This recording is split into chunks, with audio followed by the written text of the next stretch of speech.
All right. Hello. Can everybody see me, hear me? Is everything working okay?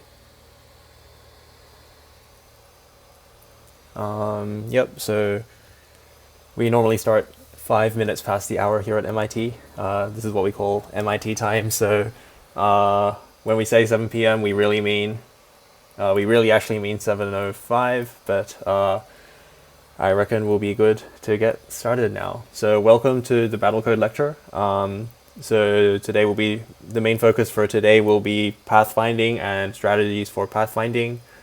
I just want to first say that my setup here is a bit interesting. What I've essentially got is a screen share from an iPad onto my laptop, which is then getting streamed out to you. So what this means is I won't be able to actively watch the stream chat. If you do have any questions, please do ask in there, and I will check back on the chat regularly. But please don't be worried if I don't get back to any questions you have straight away. I guess first up, a bit of administrivia. First off, we have this morning there was a large game update that was just released. There was a new spec update containing some major balancing changes. So if you haven't already, please make sure you run gradle-w update to download the newest version of the spec and the game engine. This fixes a bunch of things, including things such as exponential growth in your influence, and among other things. It does contain some breaking changes in that a couple of constants were removed from game constants and other places. So do watch out in case your code might not compile after these changes were released. So do watch out for that, and so try it, do pull those changes as soon as possible so that you have plenty of time to get used to them before sprint.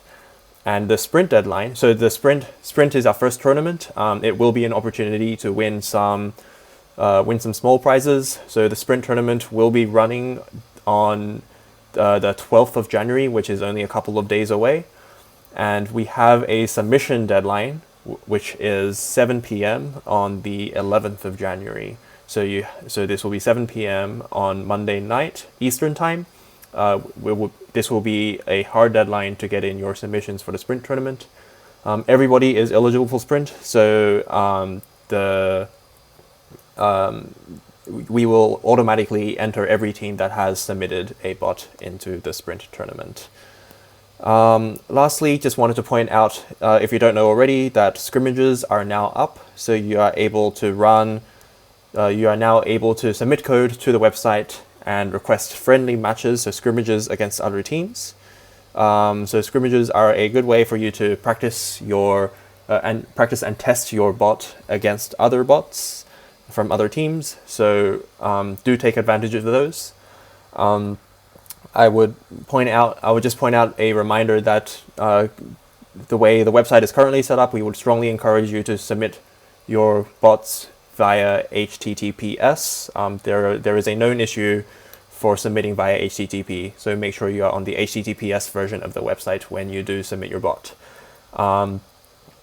The sprint tournament will be seeded using your scrimmage ranking. So please in any case, please do take advantage of the scrimmages, and just another reminder that the sprint deadline will be 7 p.m. Eastern time on this Monday. For the question, what website? It is the Battlecode dashboard. So if you go to 2021.battlecode.org and log in the side panel on the left, you will see there is a menu option called submissions. So if you just click into that, there will be an option to submit your code there. So now that's most of the admin stuff. So now we're going to go and talk about some of the some strategies for pathing. So pathing is one of the most possibly one of the most important things for Battlecode, because with pathing, what you want to do is go from where you currently are to a target location on the map in one of the best ways possible.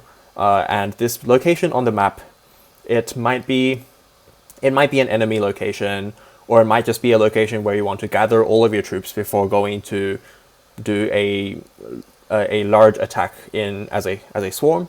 But whatever strategy you're employing, most likely what you will want is some form of a pathing algorithm. So what we're going to look at today is just some ways that you might consider as a way of doing some pathing. So the motivation here is that, unlike some cases, in this Battlecode, you only actually have access to the part of the map that is around you.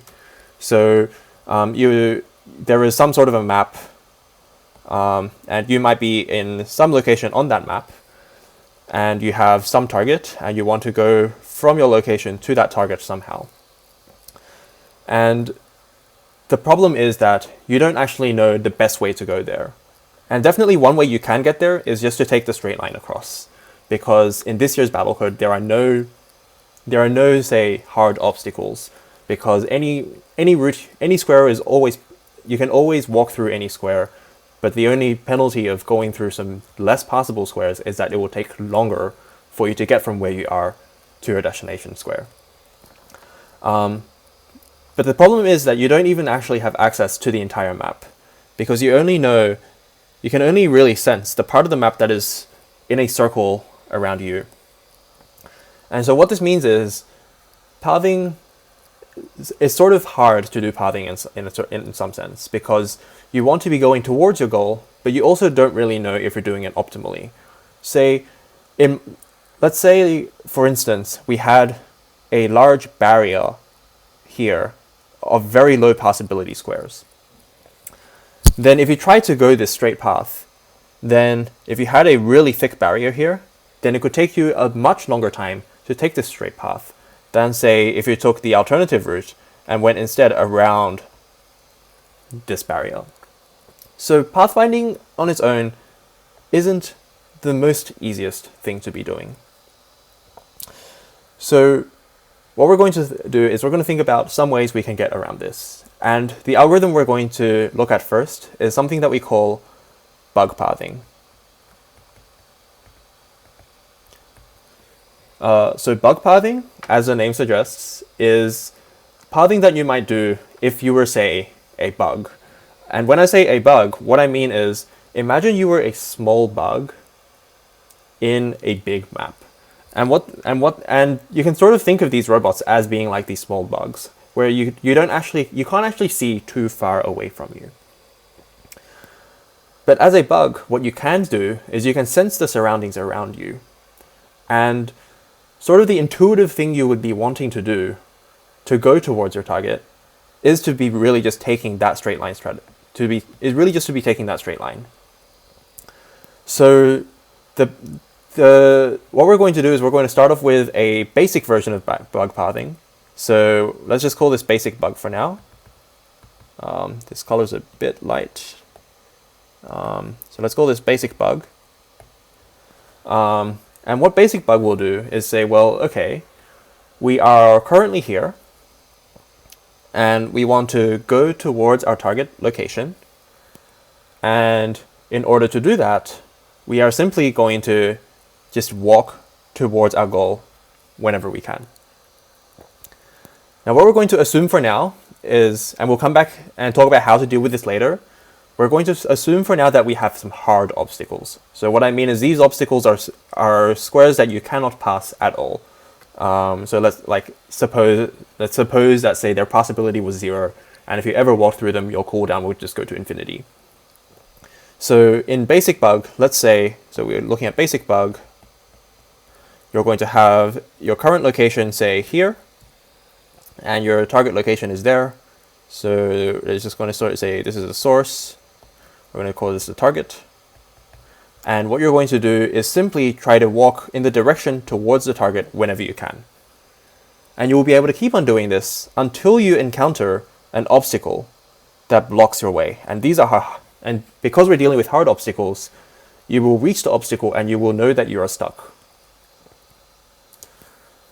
So the question now is, well, how do we deal with the fact that we want to be going towards a target, but now we're stuck and because there's an obstacle in our way?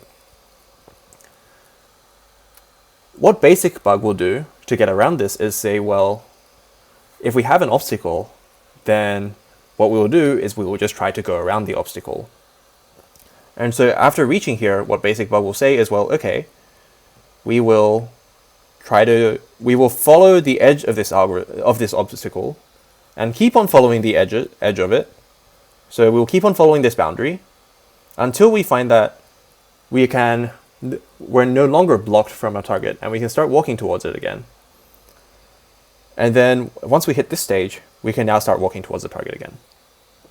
And basic bug is sort of doing this repeatedly. So you will repeatedly walk towards your target, and if you hit an obstacle, you will sort of follow the obstacle and walk around it until you can see that until the obstacle is no longer in the way of it from between you and the target, and you'll start going towards it again. In terms of how you would sort of want to implement this going around sort of thing, you can sort of imagine it as holding your left hand on the wall of the obstacle always, or say holding your right hand always on the wall of the obstacle. And this turns the algorithm into some sort of a state machine. If you haven't heard of this before, what this sort of means is you have your current location, and sort of what your next decision is depends on the current state of your surroundings. So you will essentially see that, well, if I'm currently following an obstacle, then I'll just check, say, where is the obstacle on my left, and can I turn left now? If you can turn left, that means you can sort of turn left and follow that obstacle. If you can't turn left, so I guess just to make this more concrete, I'll draw it out. Let's say you're at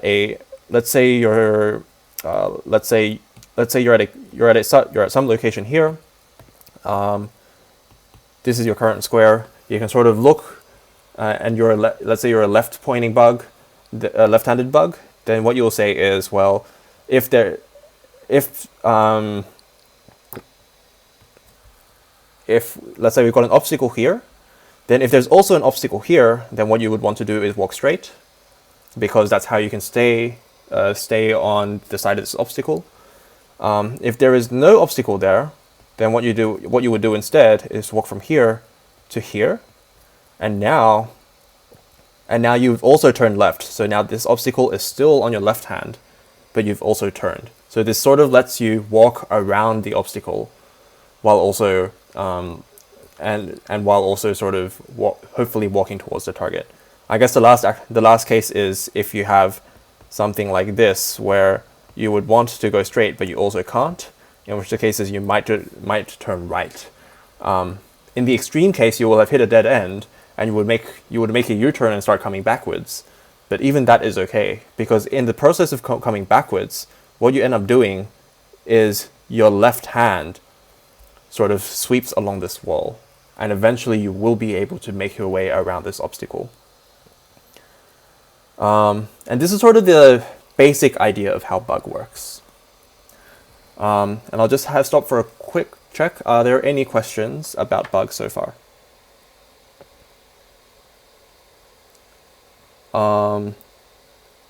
There was a question about when lectures are. So lectures are only scheduled for weekdays. So there are no lectures on weekends. The length of the lectures we aim for to be around 1 hour or so.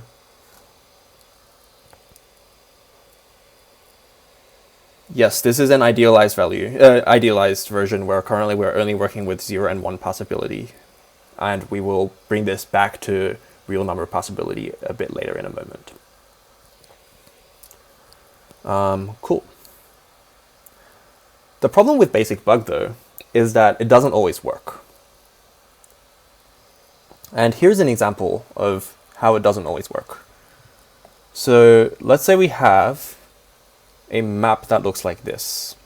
So let's say you're here and you want to get to, say, here. But you have a big obstacle that looks sort of like this. For example, let's just draw a big spiral that looks like this. So all of this is a big obstacle. Then let's try and see what bug will do here. So first thing we'll do is obviously we'll try to walk towards the target. So we will end up here. And then now we've hit an obstacle. So there's two possible things we could do. We could try to be a left-handed bug and follow this obstacle around the left, or we could be a right-handed bug and you could try to follow it with the obstacle on the right-hand side. And let's see what both of these will do. So let's say we were a left-handed bug. So what we're going to do is we're going to try to make sure that the obstacle is always on our left hand. So what we would do here is we would want to turn this way, because now the obstacle is on our left hand. And we would keep going until at some point we will reach here. And then we will realize that the obstacle is no longer in the way between ourselves and the target, because we can walk towards the target again.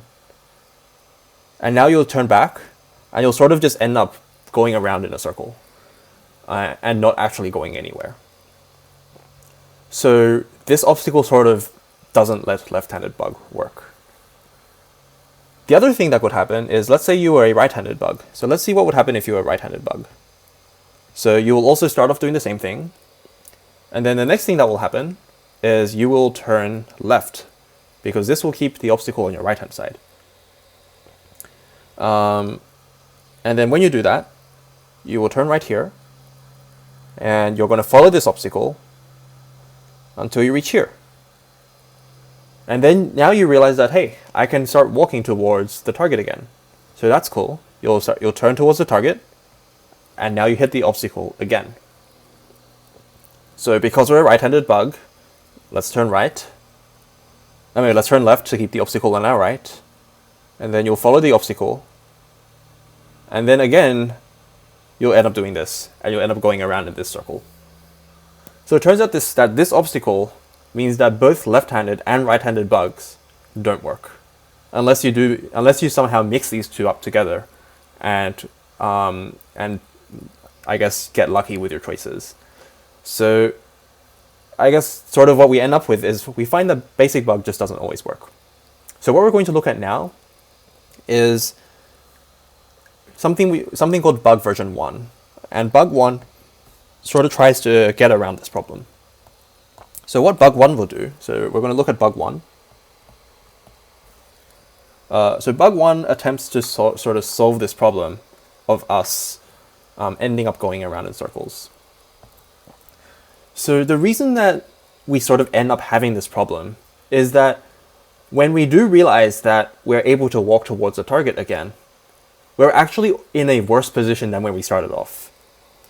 Because we know how far, we can always sense how far away we are from our target. But you'll notice that, in a situation such as this, by the time we end up back up here, say, back up here, by the time we end up back here, we're already further away from the target than we started off. So what we would want to do is sort of make sure that if we actually leave the obstacle, we're better off than where we started. Because if we're worse off, then we may as well not have tried to go around the obstacle. And this is sort of the basic idea behind bug 1. So in bug 1, what we will do is we'll do something very similar. We will go towards the target whenever possible.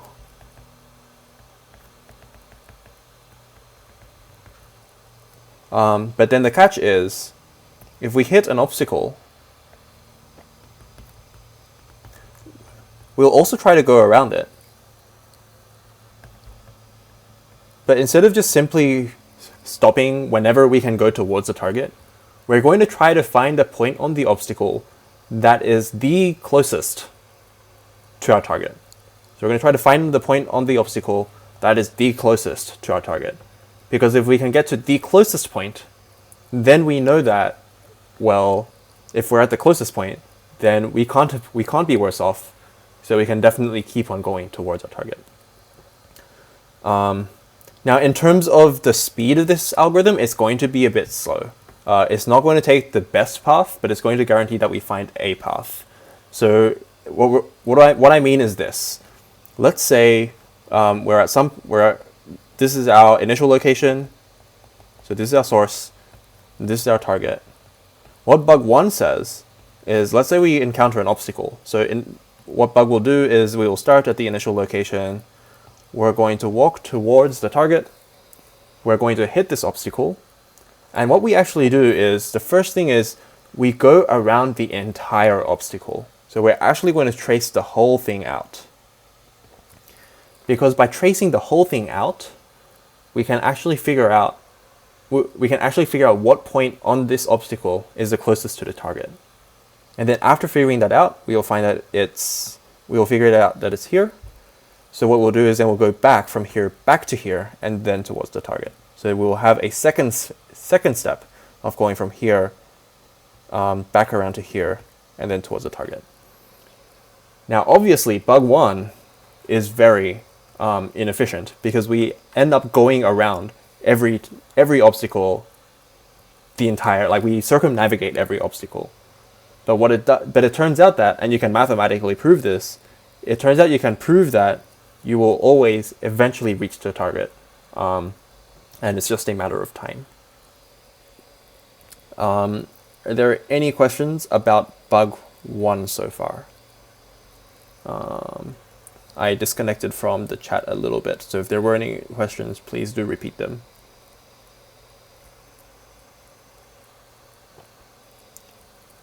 Nope. Awesome. So in the bug algorithm, the last thing we're going to talk about is how to make this bug a bit faster.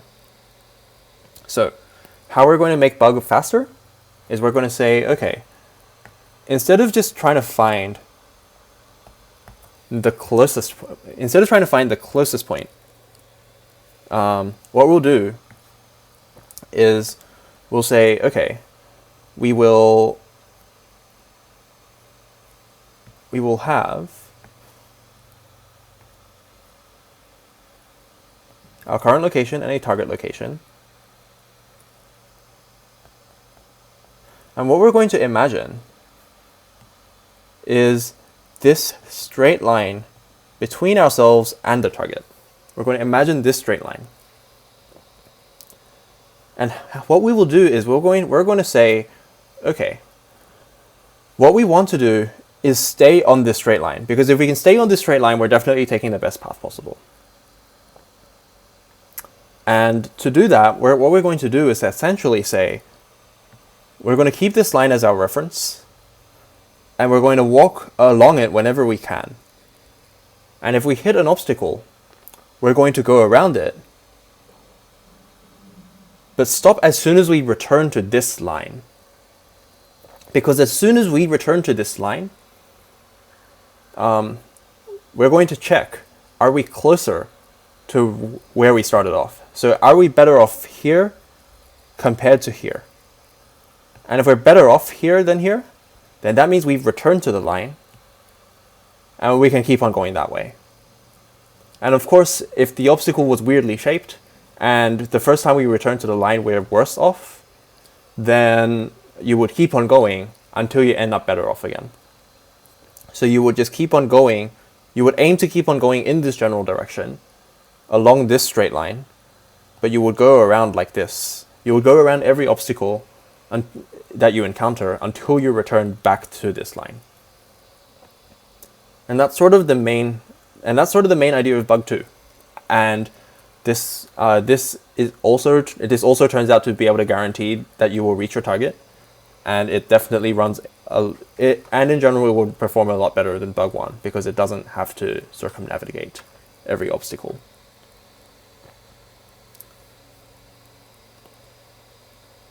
Just going to check through the questions in chat. Any questions about bug 2? This is the main bug pathing algorithm. And if you want, we can run it. We can run this back. We can take a look again back on this example. What we would end up doing is we would start here. We would notice that this is the straight line that we want to take. So we would start here, and then we would follow follow the obstacle either this way, or we would follow the obstacle this way. And notice that we don't stop here, because even though we're on this line, this location here is further than where we started off.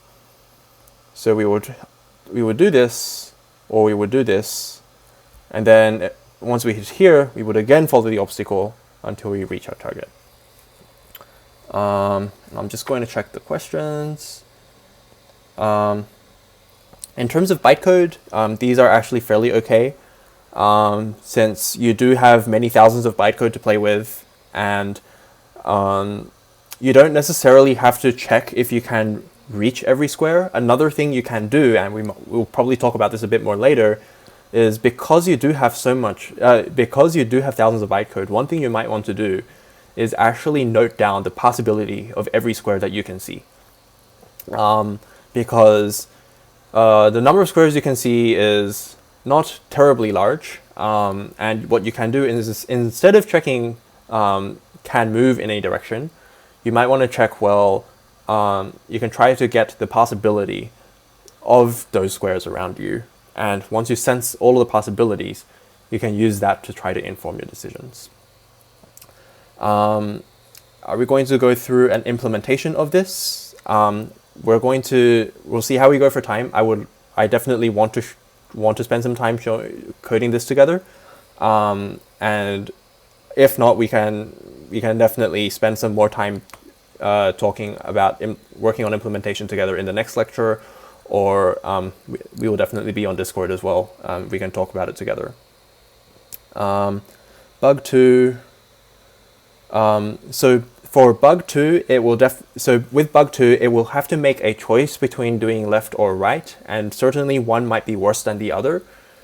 But the thing about bug 2 is that it's better than the basic bug, because we can actually guarantee that we will reach the target, because basic bug doesn't always get there.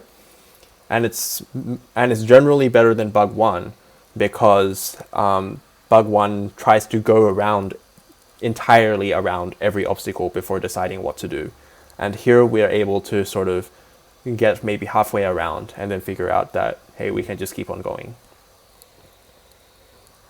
Whoops. Okay.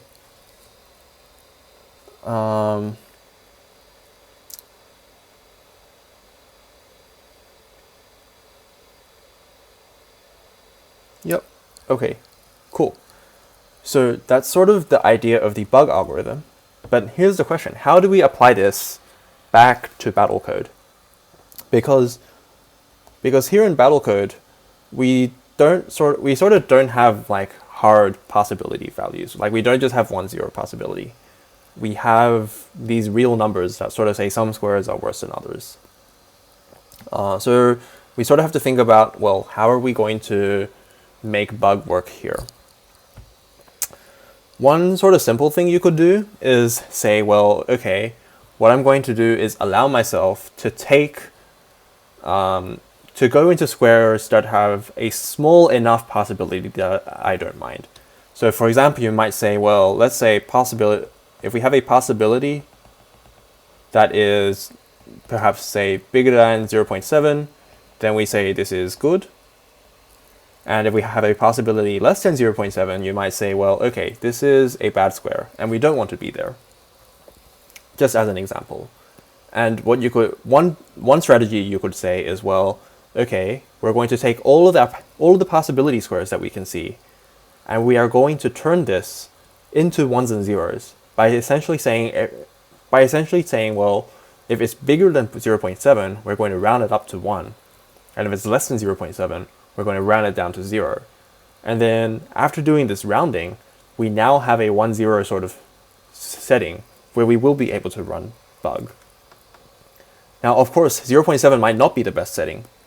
And one thing you might want to do, well, maybe you will think 0.5 is better, or maybe 0.3, depending on how much, I guess, appetite you have for cooldown.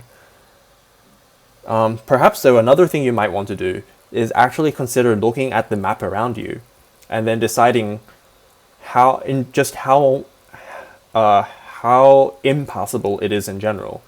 So you might say that, well, if you can look at the map around you, and if you notice that most of the squares are fairly possible, then you might want to set a possibility value that is higher. So you might go for the 0.7 option, or an even higher option.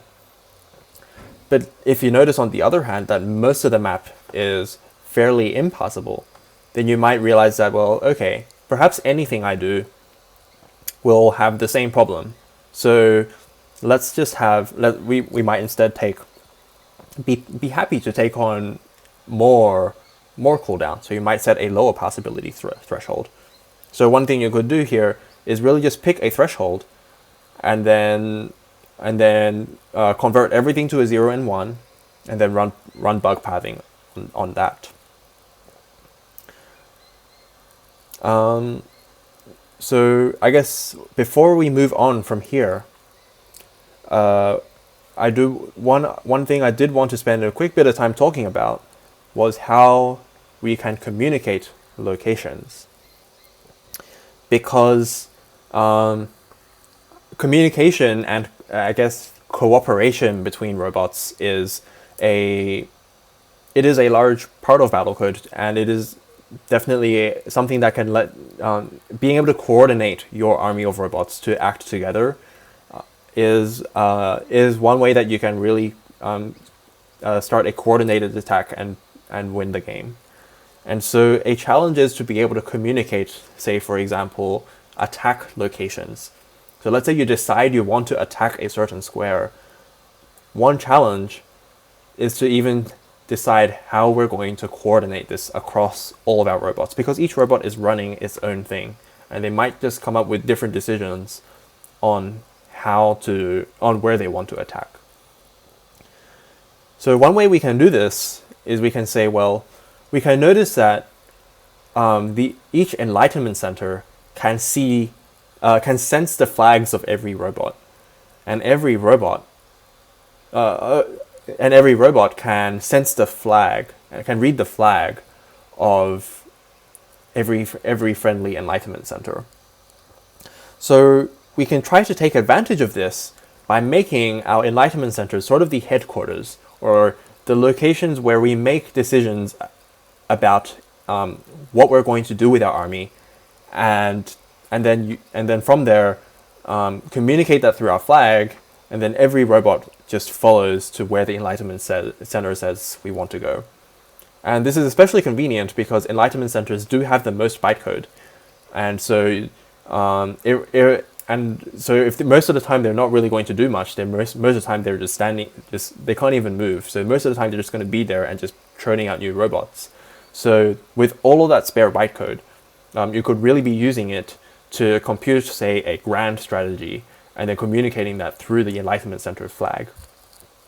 Of course, to be able to read that flag, you definitely need to know the ID of your enlightenment center.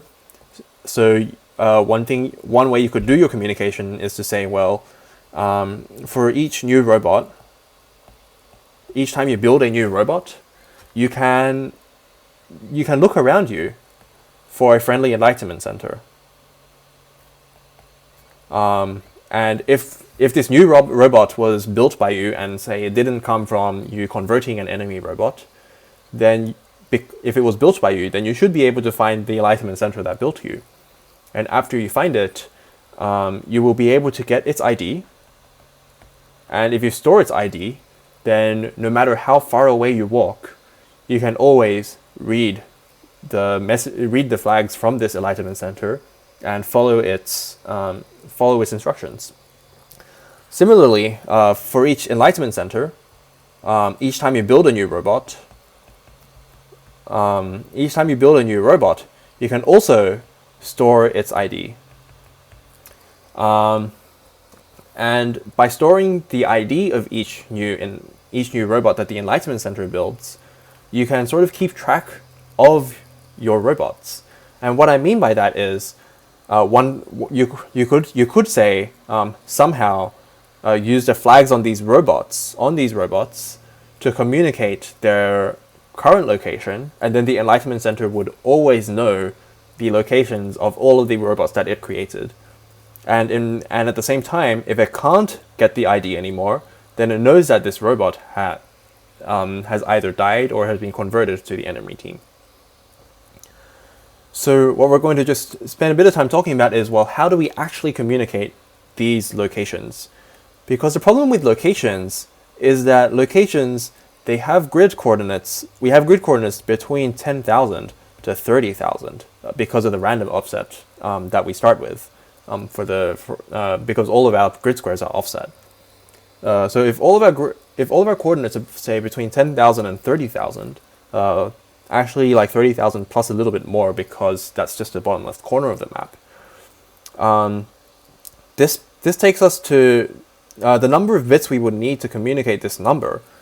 We're looking at, well, 30,000. So the next power of 2 up from 30,000 is 32768, which is 2 to the power of, I believe, 15.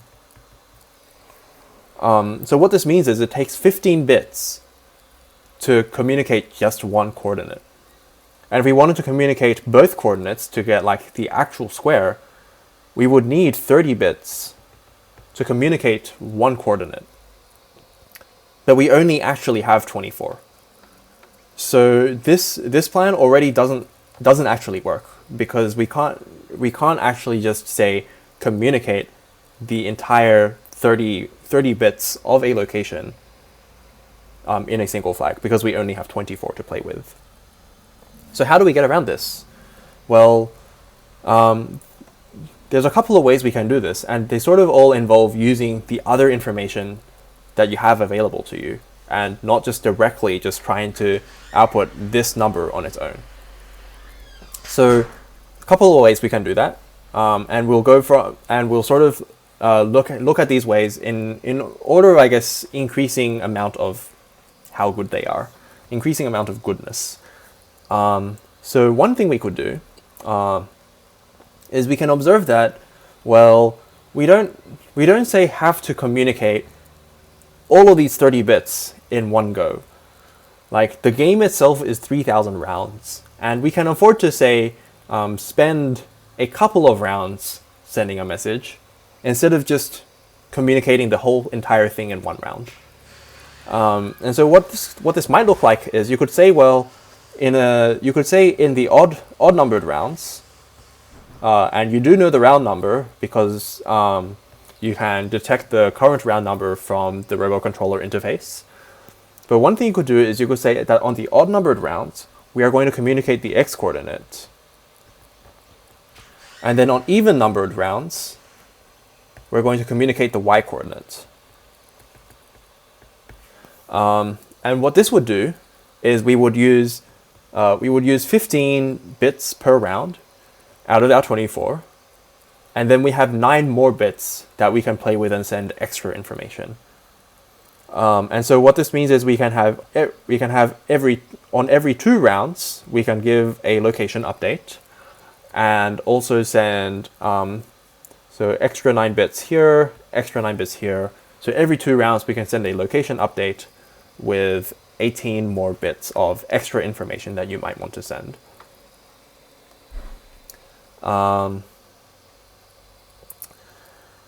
But this, I actually had a shot at coding this the other day, and it was actually quite annoying, because you have to deal with things such as you have to deal with just the fact that you're maintaining information across separate rounds and sort of trying to piece it all together.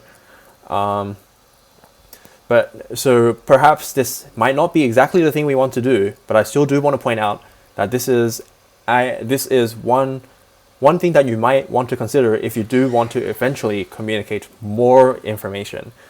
Because as the amount of information you want to communicate grows, you might want to explore, say, splitting it up over 2 rounds, or even 3 rounds or 4 rounds to communicate it.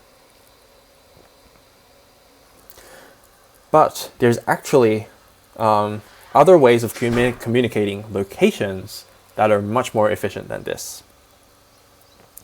So another thing that we can do with locations is we can notice that, well, although all of our map coordinates go from 10,000 to 30,000, the map itself is capped at 64. Which makes us seem like using say 2 to the 15 bit, so going up to 2 to the 15, so 15 bits to communicate, say, a location on a map where the coordinates only really vary by 64 at a time, it feels very wasteful, because 64 on its own is only 2 to the power of 6. So what we're going to see is, well, we're going to look for a better way to do this. So one thing we could say is, well, okay, we have our current location, and we have a location. So what we're going to say is we have a map, and it's up to 64 by 64. And let's say we want to communicate some location on that map, and we do have the coordinates of that location. So we're going to have some coordinates. They could be, say, I'm just going to pick some easier numbers to work with. Let's say it's 20,000 for now. And what we're going to notice is that, well, we only actually need to communicate, say, 64 amount of information, whatever that sort of means, because we know that the map is only up to 64. And one thing we can consider is, well, what happens if we can take the remainder of this after dividing by 64? So in Java, what you would do is you would take 20,000 modulo 64. So this percent sign will let you take the remainder after division in Java. And then after you take this remainder, you will end up with some number between 0 to 63. And it potentially describes some map's location. The map is not always a square. So the map could be a rectangle. So do watch out for that. But we do guarantee that it is at most 64 on each dimension. But once we have this number between 0 and 63, let's say another robot picks this number up. So let's say another robot reads this number, and they're like, okay, we now know sort of the remainder after dividing by 64. Now, imagine for now, and just imagine, suppose the robot also knew where the map boundaries were. Then if it knew the map boundaries, then it would be able to just take these numbers and find the unique location within the map boundary that has this remainder. And this is just doing some math, because there can only be one location that has these remainders because the map dimensions are at most 64. So in this case, supposing that we knew the map boundaries, we would be able to find out this information. And we would be able to determine the exact location that the other robot was trying to communicate. But of course, the problem is that we don't actually always know the map boundaries. So we can't always do this. But what we can do is something similar to get around the fact that we don't know the map boundary. So let's try this again. What we're going to say is we have some map, we're going to have some robot, and it's up to 64 by 64. And we're going to have a location. But this time, we're going to spend one extra bit to sort of give that other robot a bit more of an opportunity to figure out where it is. And what we will do is, instead of taking remainder by 64, we're going to take remainder by 128, which is double 64. The reason we take the remainder by 128 is because this actually lets us have more information about where we want to be looking. The reason is this. Let's say now, so these numbers are between 0 to 127 now. Let's say now another robot picks up this number. So it reads this number, and it detects, and it figures out it figures this out, which so we have these remainders from 0 to 127. Then again, because we know the map is at most 64 by 64, even though we don't know the map boundaries, we know the furthest those boundaries can be. And what do I mean by that? What I mean is we know that the right boundary can be no more than 64 to the right. And we know the upper boundary can be no more than 64 upwards. And we know the left boundary is no more than 64 to the left. And we know the bottom boundary is no more than 64 down. And what this actually gives us is a 128 by 128 square, in which we know that the entire map has to be inside this 128 by 128 square, because the map is no bigger than 64 by 64. So if we know that the entire map is no bigger than, if we know the entire map is inside the square, then what we can do is we can say, well, okay, because we have these remainders after dividing by 128, there is only a unique location where that location is. And so now we are able to communicate this location, or any location, using two numbers up to 128. And so specifically to do that, what your code would look like is something like you're going to have your X location and you have your Y location, and then you're going to take the remainder after dividing by 128, and you're going to take the remainder here after dividing by 128, and then to combine, you would just say 128 times this and add it together. And then after you do this, you will be able to communicate any location on the map. Because any robot reading this can then find the unique location using some math inside this 128 by 128 square, where the location has to be. And just for the sake of completeness, how much information does this use? This uses 7 bits of information here, because 128 is 2 to the power of 7. And there's another 7 here. So we spend a total of 14 out of our 24, and you actually have 10 more bits of information remaining, where you're able to send anything else you want to say. And so this is actually a huge improvement on the last thing we had, because the last thing we had spent 2 turns to send a location, and it only gave you 9 remaining at a time on each turn. And now we can send a location in 1 turn and have 10 remaining per turn. And so you can use these 10 bits. So afterwards you would just say, whatever other information you want to say, let's say you had like some other information, you could just multiply by 128 squared, and you could have Z have 10 more bits of information. So this is one way you could try to communicate locations. And what you could do with this is you could have your enlightenment centers read location information from all of your friendly robots, and then use that to plan out, say, an attack, set the enlightenment center flag to a location, which will then tell your army to entirely swarm towards that location. And then when you're swarming toward that location, you can figure out what that location is by using this communication, and to actually swarm towards there, you can then use your bug pathing to do that. Does that sort of make sense so far? Are there any questions?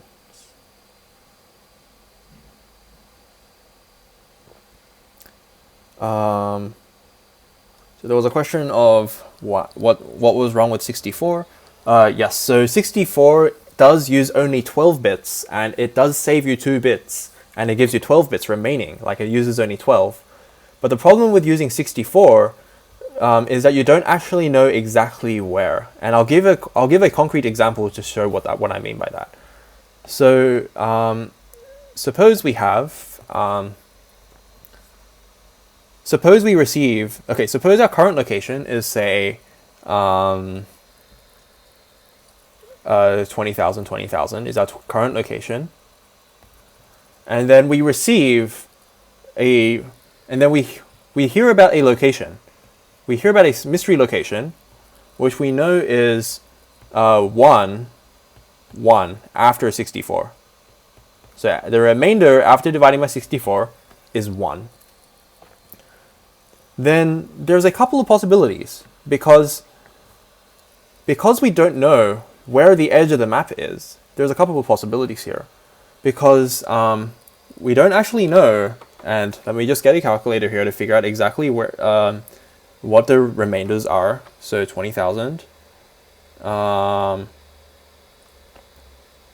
So 20,000 on its own. This actually corresponds to 32. So one possibility is this 1 square. What it could be is 20,033. This is one possibility, because 20,033 does give you 1 after you divide by 64. But another possibility is it could be down here at that's not how coordinates work. It could be down here at 20,033 and 19,969, because this actually also gives you 1. And there's actually 4 locations. So you would have different combinations. So you have 19969. And there's these 4 locations, and you don't actually know which one of these 4 it is. If you knew where the map boundary was, then yes, you would be okay. But if you don't know the map boundary, then you would be stuck with a choice out of 4 locations in 4 opposite directions. And it would actually be really hard to figure out what you were doing. But the advantage of having modulo 128 is that as soon as you double, you're only left with 1 out of these 4. And you know that this one has to be the right direction, because the map is no bigger than 64. Does that sort of make sense? I'm just going to see if there's any other questions.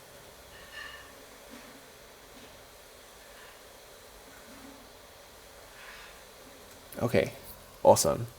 I guess we can spend a little bit of time looking at how we might want to code some of this stuff. And we'll see how far we can go with this. I will probably we can probably look at coding the communication together. The bug padding might take a bit longer, so I will probably leave that to Discord discussions and possibly our next lecture, depending on how things go. But we can look at some of our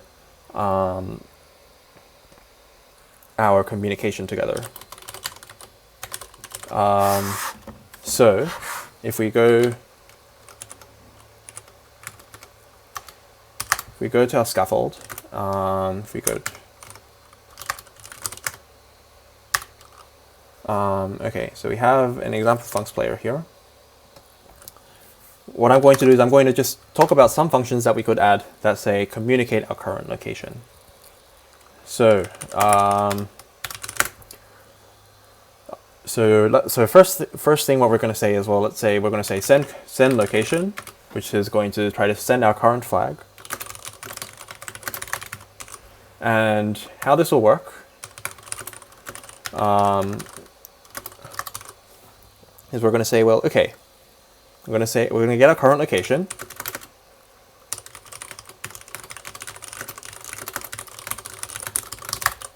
And then after we get our location, what we're going to say is, well, so x is a location dot x, and y is location dot y. And what we can say is, well, just like our formula we had before, we're going to have our encoded location is going to be x modulo 128. So we're going to take the remainder after divided by 128. We're going to multiply by 128. So we have, and after multiplying, we can then have the remaining bits for the y.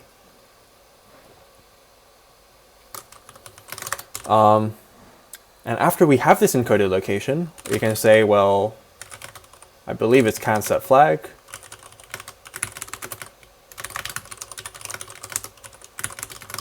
We can then set this flag. And this is a way you could send location information. Hypothetically, if you wanted to send location involving, if you wanted to use your last 10 bits, your remaining 10 bits to send extra information, let's say you have extra info. So if you had extra information, then what you would do is you would say, well, okay, we can add this extra information in and then just multiply it through by another 128 or so. Because what this will let us do is have the first sort of 14 bits being saved for the location information, and then your extra information will go in the last 10. And what you would definitely want here is to make sure that extra information is at most 2 to the power of 10. Well, strictly smaller than that. The other question is, well, how would we go backwards? So how would we take a number and get the location back out of it? So let's take a look at this together. So we're going to return a map location. So what we're going to do is we're going to write a method that takes a flag and produces the location that corresponds with that flag. So how would we do that? So the way we would do that is we say, well, okay, the first thing we want to do is we want to extract, say, the X and Y components out of that flag first. So the Y component from here, so the Y component is sort of, say, the remainder after dividing by 128.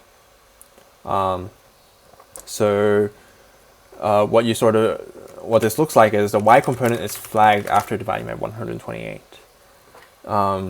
And the reason it is this, I guess if we want to just draw this out explicitly, the reason we have it looking like this is if we have a number, so this is our 1 bit, this is our 2 bit, and it's etc. up to our big bit.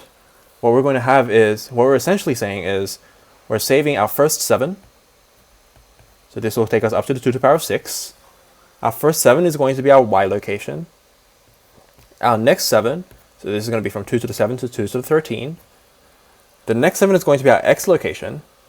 And then from 2 to the 14 to the 2 to the 23, which is another 10 bits, is going to be extra info. And so if we're going to have something that looks like this, to extract our Y location, what we do is we take the flag, taking the remainder after divided by 128.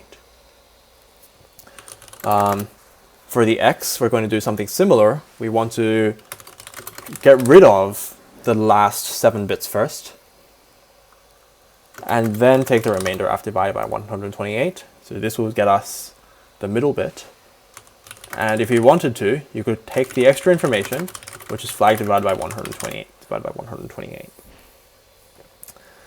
But of course, this X and Y isn't the true X and Y, because we have to figure out where it is in relation to our current offset.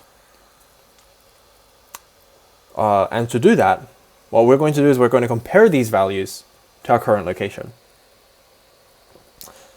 So in particular, we're going to say, well, we're going to get a current location. And from our current location, we have to think about which way are we going to get to this new X and Y. Now, the easy way I think about this, I think about this the easier way, which is one thing we can do is we can notice that we can simply, if we remember how we had the 4 options,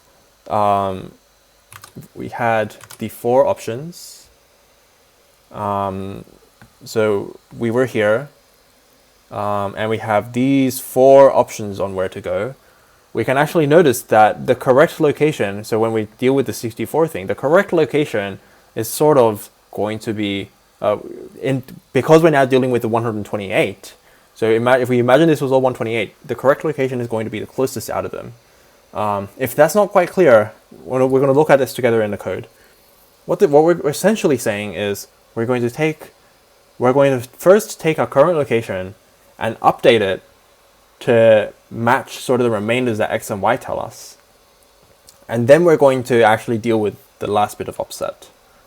So concretely, what we're saying is, so we're going to figure out the actual location. And to do that, we're going to say, we're going to look at the offset x after dividing by, say, 128. What does that mean? It means we know the current location's x coordinate, and we can divide it by 128. Because this will get us very close to sort of where our offset is.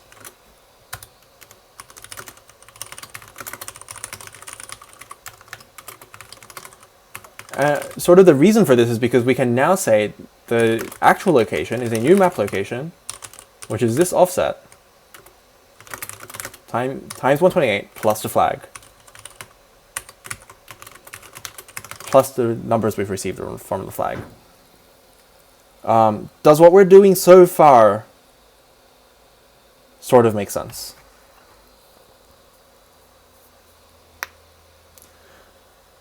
Of course, this might not be perfect, because we might actually be off by a 128 here or there. So the last thing we would say is, well, we want to check, say, if we can add or, say, subtract 128 and get closer, because we don't actually know which of the four corners we were on.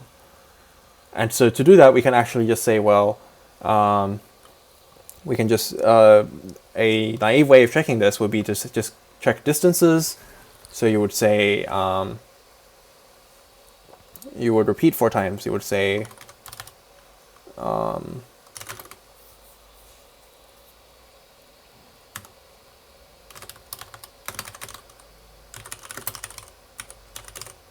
so you would just want to check by adding or subtracting 128 that you're actually the right place. I'm trying to remember what the function for this was. I think it was, I don't remember. There was a function that lets you displace. I'll just check what the function is. Is there a Java doc? We do have a Java doc somewhere.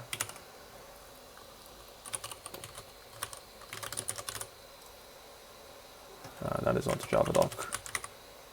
There we go. So we're just going to check what the function is that lets us just add an offset. So it's the translate function. So we're going to translate this by -128 0. And we're going to just compare this quickly. So we're going to say if rc.get location dot distance to this distance squared to this alternative.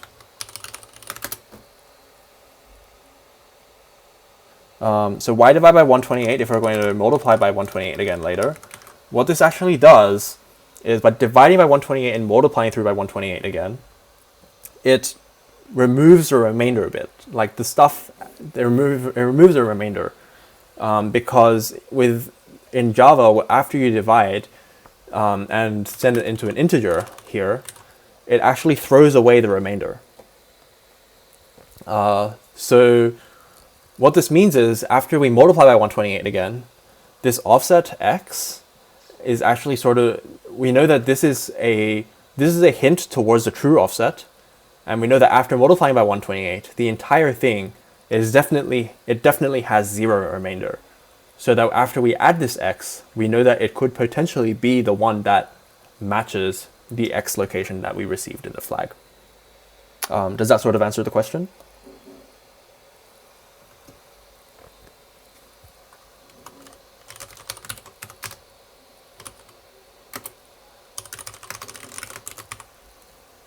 And here we're just going to compare this to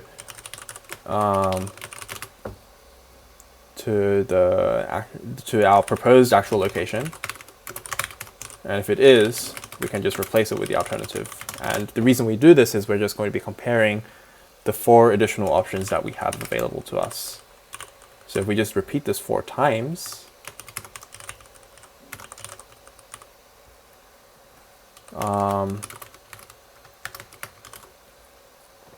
what this will let us do is finalize that we are in the right place.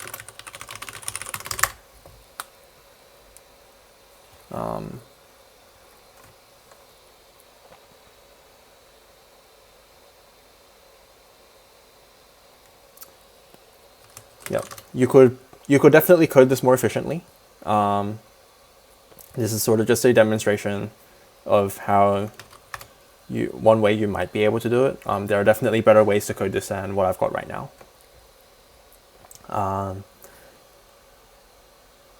But this is sort of, but what this does do is it lets you retrieve the actual location from the integer flag. For those who are interested, we can definitely have, and I think I saw somebody mention this in the stream chat just a moment before, because we are actually talking about bits the entire time, maybe it makes more sense to actually be working with, say, bits rather than just this hard-coded 128. And it's sort of this, you don't have to do this, and it's just sort of one thing you might want to, you can do if you want to do it. You could say the number of bits that we are going to be using is 7. And if we know that it's 7, we know that sort of the this amount of like 128 is sort of, we're going to be looking at the last 7 bits. And if we're going to consider having all 7 bits, say, turned on to 1, you can think of it as this number, like this binary number, which has 7 bits all turned on to 1. And another way you can write this is you can say this is something called a bit shift. And what this does is so when you say 1 double left arrow n bits, it takes the number 1 and it inserts this many zeros after it in the binary representation. And then after we subtract 1, what this produces is a number with 7 1-bits.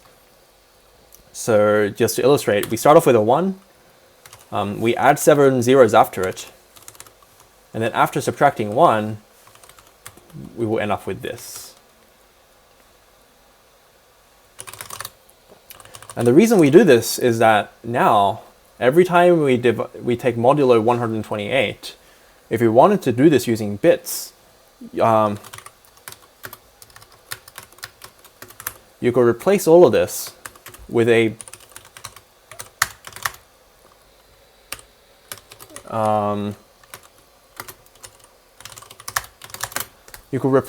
bit operation, which compares to a bit mask.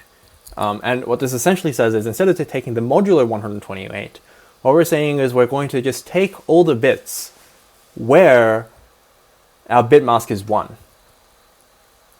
You can think of this as doing a binary AND, but on every individual bit. And so what we've done is we're essentially saying, our bit mask says, because we only have the smallest 7 bits set here, what this means is we only want to keep the 7 smallest bits, which turns out to be equivalent to taking the remainder after dividing by 128.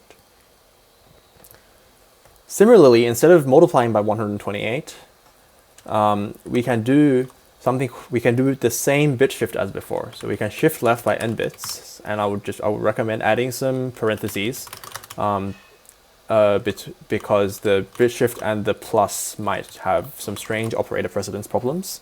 And this does the same thing as before, the same thing as what we did here, which is where we shift the whole entire thing 7 bits leftwards. And this lets us have, and this will achieve the same thing as a multiply by 128, but now we're explicitly saying that we're doing this multiplication because we're working with bits. And then you can do similar things for all of these multiply by 128s. And then I guess suppose lastly, for this divide by 128, you would, instead of shifting left by 128 by 7 bits, you would shift right by 7 bits, and this would let you achieve a divide. Yep, so the question about the 7 bits. Yep, so the reason, I think we briefly mentioned this a bit earlier, but the reason we use 7 bits is because 6 bits will tell you a location, but because you don't know the map boundary, it's not enough to figure out exactly where this is, because even though if you knew the map boundary, so let's say if you knew the map, if you knew, say, the offset that was applied to the map, then 6 bits per coordinate would definitely be enough. But because you don't actually know the amount of offset that was applied, you would need the 7th bit, which, and by taking by 128, this would allow you to uniquely identify the location on the map.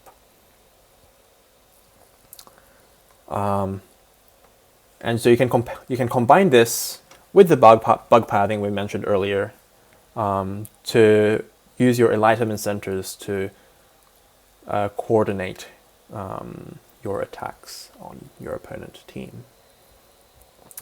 I'm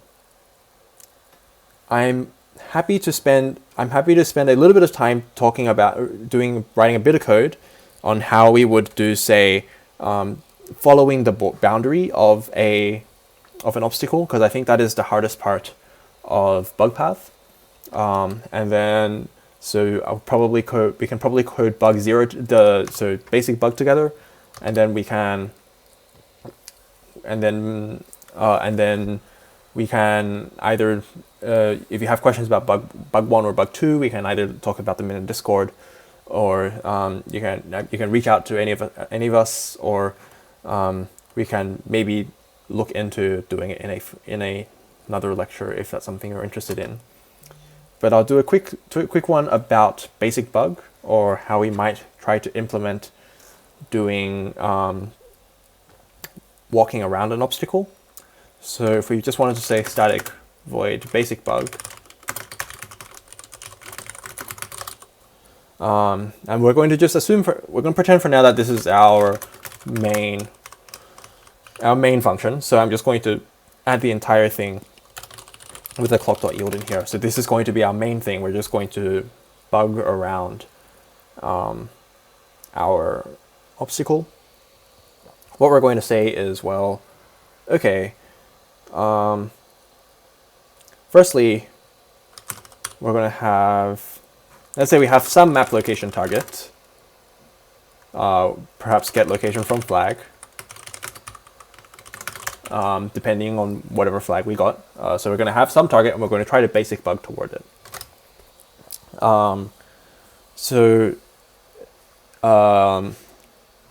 What I think is how you would want to try to go about this is you're going to say, okay, we're going to have, the first thing is if we can reach that target. So if we are, okay, so what we want to say is we want to be careful about our possibilities, because we can always move, we can almost always move. So we're going to say, we're going to pick a threshold. So we're going to pick, say, 0.7, which is going to be the minimum possibility that we will consider as a square that we're happy to walk on. So if we can move, so we're going to say we're going to get the direction that we want to move in. So direction D is equal to RC dot our current location dot direction to the target. And if we can move in that direction D, then we can just move. And we're just going to check. If we're not ready, we can just, we're just going to make sure that we're ready, so we can, we always do things that we are able to do. So if we can move in that direction, then we move in that direction. And we should also check that RC dot sense possibility in that location. That location is at most is at least a possibility threshold. So if this is a square that we're happy to move towards, then we're going to move in that direction, and we're going to call it a day. But otherwise, then it appears that we can't walk in that direction. So instead, we're going to have to do a bug thing. So to do a bug thing, what we're going to say is we're going to have sort of a direction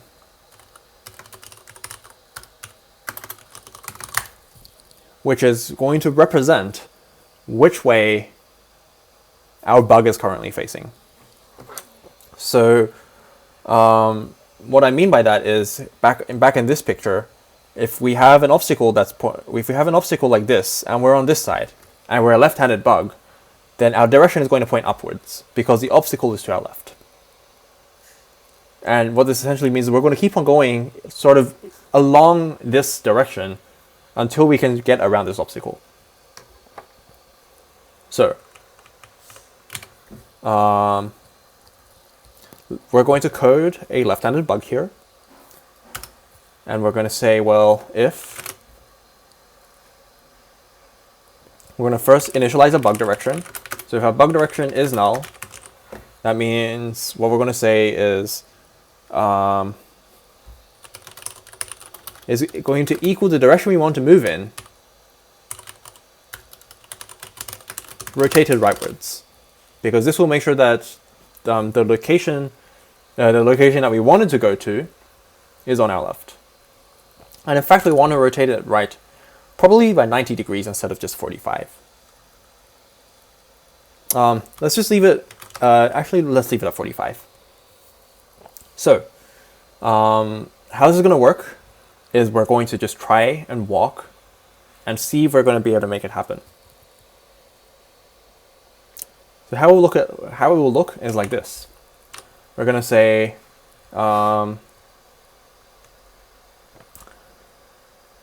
we're essentially going to just try every direction until we can get it to work.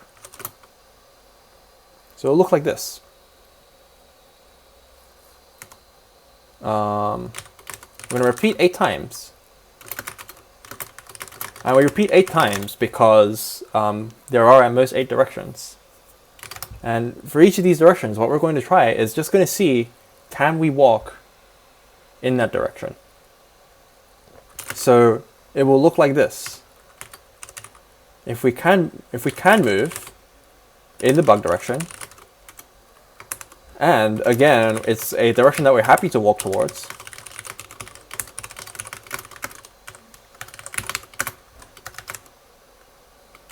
probably missing a parenthesis somewhere. There we are. If it's a direction that we're happy to walk towards, we're going to move in that direction.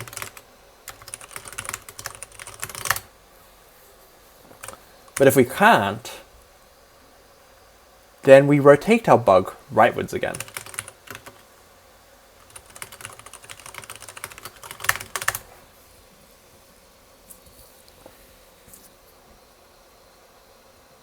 And lastly, here, every time we successfully move, we're going to reset our bug direction to nowhere. And if I've implemented this right, this actually is possibly all you need to get a very basic bug working. So it doesn't work on all of the maps because we did mention that basic bug doesn't always work. So you might end up just going around in circles. But something as basic as this can get you starting to walk towards a target location and pathing around squares that you don't want to go through. Because essentially what we're saying is if we can move towards a direction where, and in fact what we want to say occasionally is we want to turn, I think the one last thing we want to do is turn left if we can. So every now and so, pardon me. I'll explain why I added that in a moment.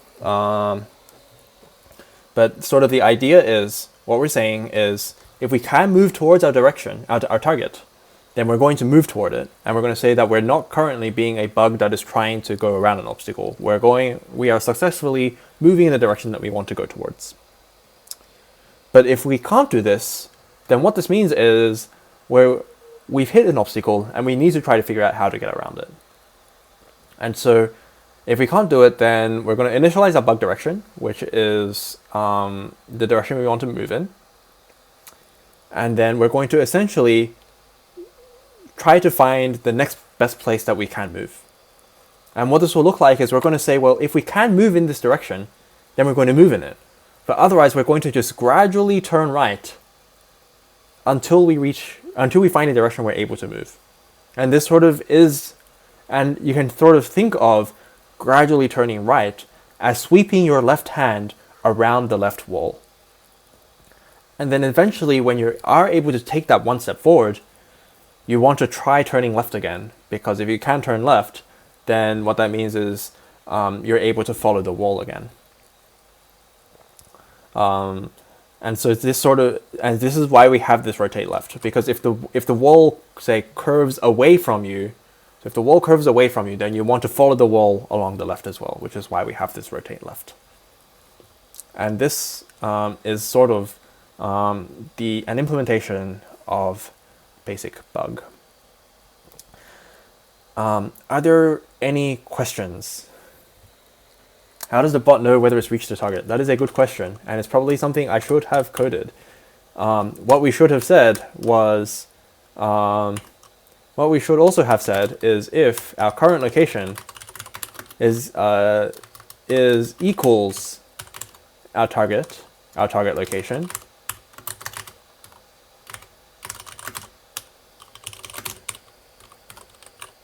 then you would want to do something else. And this should be the first line of code that you want to do before actually doing a bug. And that is my bad. I forgot to add that in. And you would definitely want to sort of adjust things a bit more, because I do have a clock.yield here that essentially makes this the entire program. So what you would probably want to do instead is move this around. You might want to have something, say, if you wanted to make this a function that instead runs on every turn, so you would have like your static void run, and then let's like if you have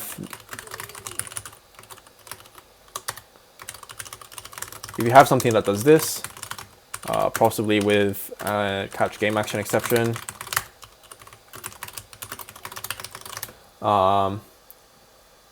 Then what you would do here is, let's say we have our target.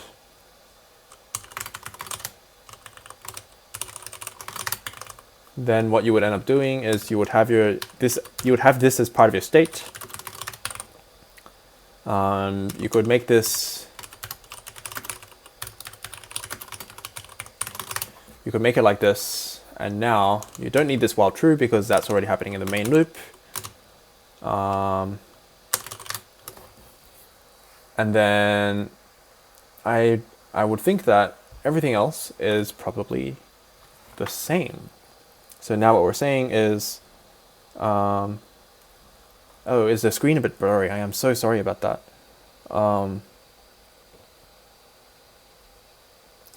I will definitely try to get this code posted somewhere that you can access it.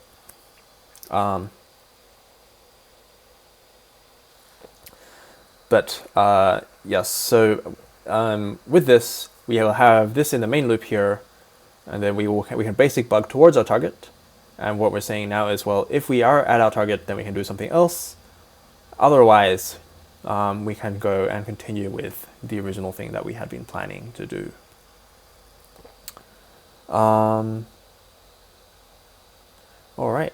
Any other questions about bug or about communication or about anything else in terms of logistics?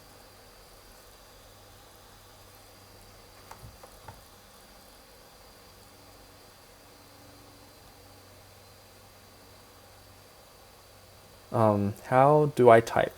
I practice typing, and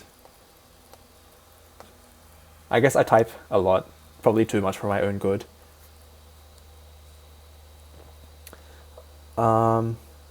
Would it be reasonable to brute force the best path once you see your goal? I think it would definitely be a reasonable thing to do.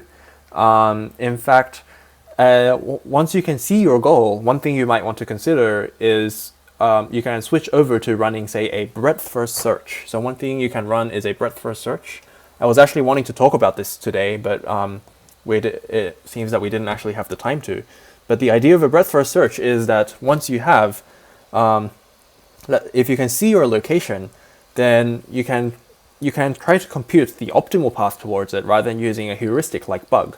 And so the optimal path, what you would end up doing is you would say, well, you can you initialize, say, an array of distances, and you would say your current location is is distance 0. Let's say we have like a wall of obstacles here, and your target is here. You say your initial distance is 0. Let's pick a different color. Initial distance 0, and then you realize that around you have distances 1, and then around that you have distances 2, and then you can keep on expanding this until you reach the target. And then once you reach the target, you can just trace back your distances. So you can trace back your distances to figure out the path you got here from. And this is called a breadth-first search. Breadth-first search, and it's definitely something you can do. And you definitely, if you're doing it only on a small scale, so not too big, you can definitely get a breadth-first search to run inside the bytecode limits.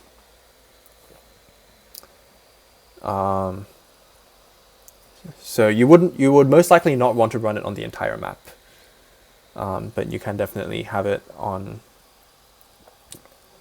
inside a small region. Suggestions for splitting up expensive computations over multiple turns. It is definitely something you can do. So if you have something expensive over multiple turns, what you can say is you can have, what you can do is you can say, let's say you have like a very expensive for loop, and that this does some hard work. Then what you could do is, instead of having the I in here, you could say, let's just call this expensive I for now, and let's replace this with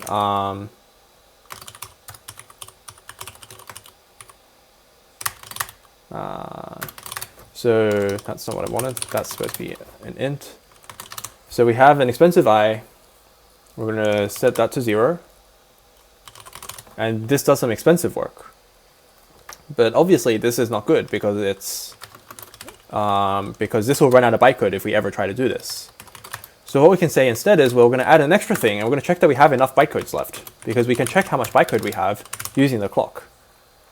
So just to check how we use the clock to check bytecodes, it is clock.getBytecode num, get bytecode left. Bytecodes left. Get bytecodes left. And you say, if we have at least, say, you can take a guess on how much bytecode one run will use. Let's say each iteration of this loop needs 1,000 bytecode. So let's give yourself 1,000 plus a little bit more, give or take, and then you can now do this in here. So what you're essentially saying is you're going to split this up over multiple turns, and then you're going to do some work.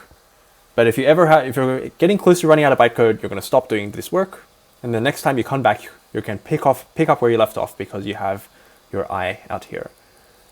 Checking the number of bytecodes you have left is free, so get bytecode num costs you 0 bytecode. This greater than or equal will probably cost you a little bit, but definitely nothing big that will hurt at all.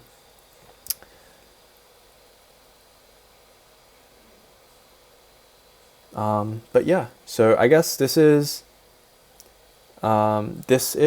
pretty much where all we had planned to cover. So we've just as a summary, we covered bug pathing today. So starting from basic bug and moving through to bug 1 and bug 2.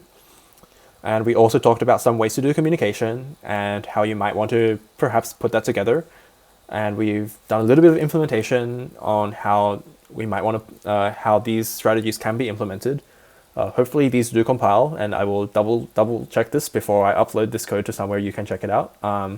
Make sure you are in the Discord. I will most likely upload a link to this code in the Discord. And finally, just a reminder once again that the sprint tournament is running this Tuesday on the 12th of January. So the submission deadline for that is 7 p.m. Eastern time on Monday evening. So make sure you get your bot submitted by then, because this is a hard deadline. But yeah, so from there, that's pretty much all we have planned for today. And so I hope you all have a great weekend, and best of luck in the sprint tournament. And I'll see you all around.